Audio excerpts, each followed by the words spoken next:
gospel passage this morning is part one of the Sermon on the Plain. P-L-A-I-N, not P-L-A-N-E, although I have been traveling many times on planes and heard many sermons preached to me when someone finds out what my occupation is. So I have a book entitled Sermons on the Plain, P-L-A-N-E, but this is P-L-A-I-N, plain. And you might be thinking, well, wait a minute. I've heard of the Sermon on the Mount. Perhaps you've heard more frequently the Sermon on the Mount. Isn't this the same basic thing? And the answer is, well, kind of. Kind of. Matthew's Sermon on the Mount, the Beatitudes, are the 9 blessed. Blessed are the poor in spirit, for theirs is the kingdom of God. Blessed are the meek, for they shall inherit the earth. Blessed are they who mourn, for they shall be comforted. Very familiar words, but Matthew's version doesn't have the woes. And more about that in a moment. Luke has extensively edited what is probably the original words of Jesus, which Matthew records. Luke, however, makes one very initial and important change. He's following up in his gospel with Jesus being in prayer and then calling the 12 disciples, which occurs on a mountain. But Matthew keeps Jesus on the mountain. Luke brings Jesus down. As it begins, he came down with them, his followers and his newly called disciples. He came down with them and stood on a level place.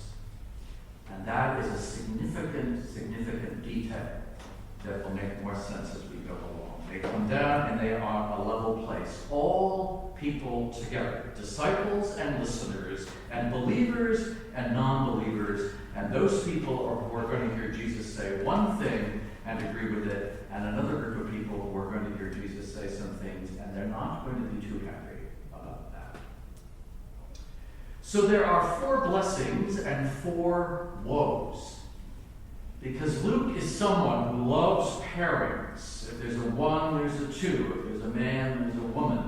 Luke loves that balancing of opposites and attractiveness and things like that. 4 blessings and 4 woes. The Lucan doublings, we sometimes call them. And Luke is also a gospel of reversals. That is, what you think you know, you don't know. What you think you're going to receive, you're not going to receive. And just when you think you're all set, things are going to change.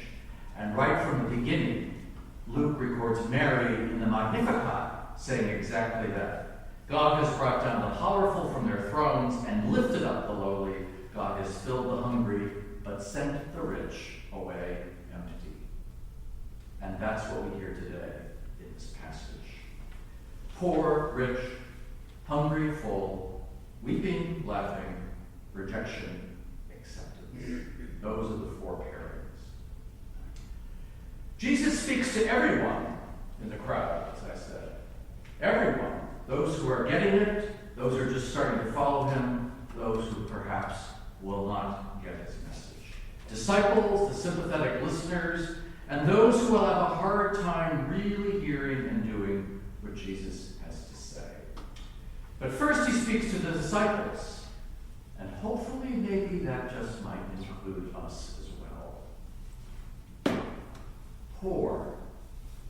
God favoring the poor, because the poor have nothing left to lose. And God is looking for you first, Jesus reminds them, and needs you for the kingdom.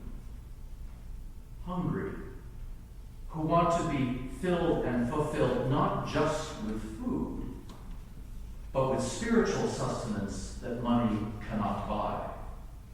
Because if you're poor, you can't buy everything that you need. Weeping, those who weep. Because suffering and loss are part of life. Grieving is the price we pay for the cost of loving. Your mourning will be turned one day to joy. Rejection. To be a Christian, to follow Jesus, to truly follow Jesus, means that we will often be out of step with the world and its values. And for that we will pay a price. That price will be rejection in this life, but that will also mean redemption in the kingdom that is coming and will soon be. But then Jesus shifts gears, pivots. Don't you like that word? Ever think of Jesus pivoting like he's at a press conference?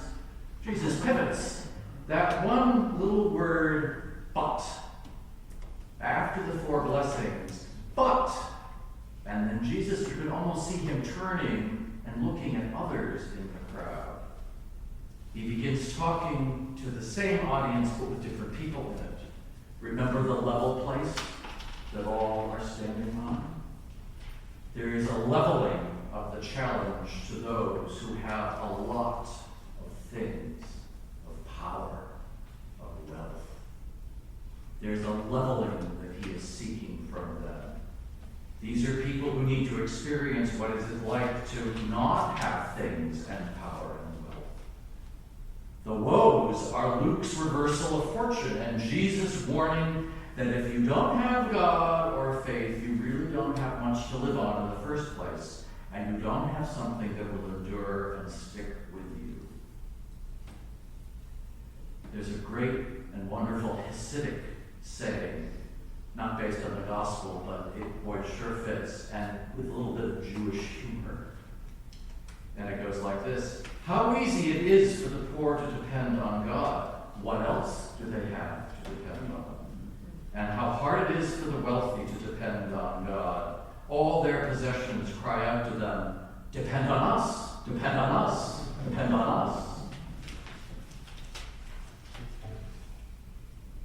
Dietrich Bonhoeffer wrote, a Christian is someone who shares in the suffering of God in the world. I cannot experience the reality of God without the reality of the world, nor the reality of the world without the reality of God. A God who feels with those who are suffering.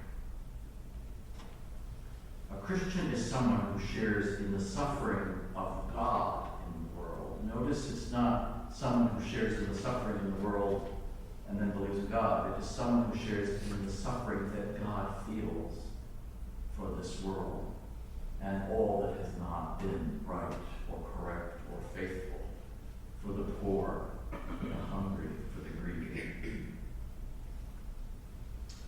It is a dilemma we all face. After all, we do need to depend on things. We have to have a certain amount of material things that makes life full and rich and possible. We know that we need to have enough to feed our families, to have shelter, and to contribute to the larger community in which we find ourselves. But how much is enough? And how much more should we be sharing with those in need? Perhaps Bonhoeffer meant that through sharing in the afflictions and persecutions and suffering of others for Christ's sake, the church itself is broken into usefulness. And only then can we experience God's abundant power to make things new. A couple of sentences have started to get some legs around the place. You know, I cast them out in a sermon a few Sundays ago, I think after my meeting with Bishop Perry, and they've started to grow. I heard them actually last week several times at annual meeting. They may even have started to find prominence on our web page, if my perusal serves me correctly, for which I am more than delighted. And that will shape these sentences, these questions really shape all of our discussions here. What hurt in the world are we trying to heal? What need in our neighborhood are we striving to fill? And woe to us, if we don't feel that hurt or recognize that need. Woe to us if we do nothing to help. In the name of God, Creator, Redeemer,